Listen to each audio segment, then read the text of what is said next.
with the sustained hike in the monetary policy rate (MPR) by the Central Bank of Nigeria (CBN). In the Monetary Policy Committee (MPC) meeting previous week, CBN raised MPR by another 25 basis points, the sixth consecutive raise in the past 1 year, to 18.75% from 18.50% in a bid to intensify efforts to curb rising inflation.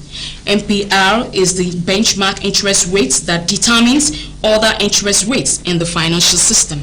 According to the reports, banks are expected to increase the minimum interest rate in compliance with CBN policy, which pegs the minimum interest rate on savings accounts deposits at 30% of MPR.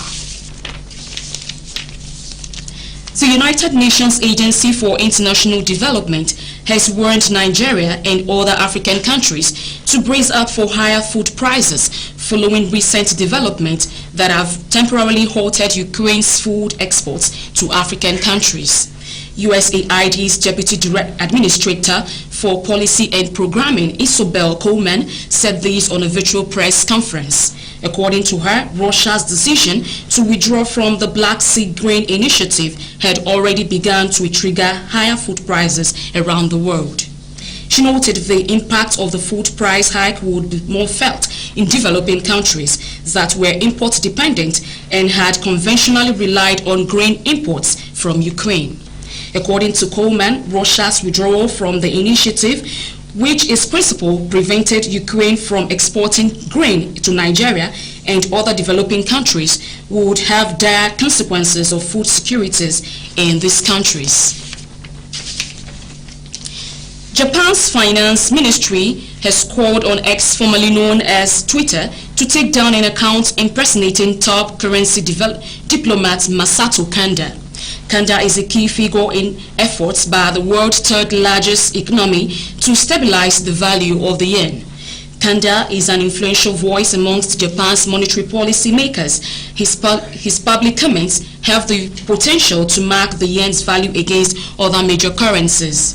Reports say the account, which was followed by around 550 users, had not made comments on the yen or financial markets.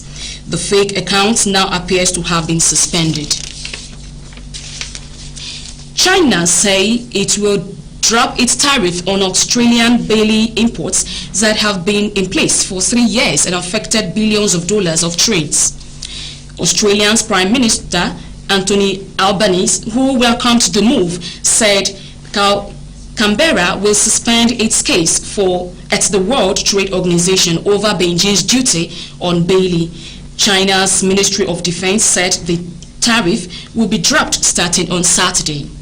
Before the tariffs were imposed, the Australian government had estimated that barley exports to China average around $1.2 billion a year. Recall in 2020, Beijing imposed tariff on key Australian exports such as barley, beef and wine, as well as unofficial restrictions on lobsters and meat exports from certain abattoirs. Canberra is now urging Beijing to drop tariffs on Australian wine, which is the subject of a separate WTO complaint.